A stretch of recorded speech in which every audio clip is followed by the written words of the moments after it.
ВМРО-ДПМН извојува голема победа за македонската дијаспора и покрај напорите на СДСМ и селениците да ја загубат можноста да влијаат на политичките случувања во својата татковина, владеачката партија во маратонските преговори успеа да им обезбеди пратенички столчиња.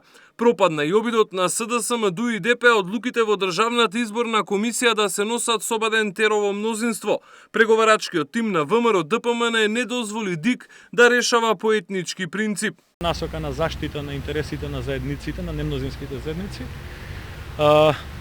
По претходно барање, ДИК наместо со апсолутно, кое што е генерално правило, значи генерално правило за гласање во ДИК е апсолутно мнозинство, но по барање заради заштита на интересите на немнозинските заедници, ќе може да, односно ќе има обврска ДИК да гласа консензуално. Ако не донесе ДИК одлука заради неможноста да се постигне консензус, тогаш надлежен за таквата одлука си преминува по логиката на нештото управниот суд, како што и беше исто така утврдено, управниот суд на Република Македонија.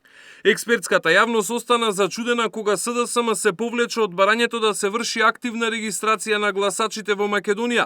По повеќе од една година обвинувања дека преку фиктивни гласачи им била украдена победата на последните избори, социјалдемократите ја одбија можноста детално да го проверат избирачкиот список. Согласно договорот од Пржино, предвремените парламентарни избори треба да се одржат на 24 април идната година.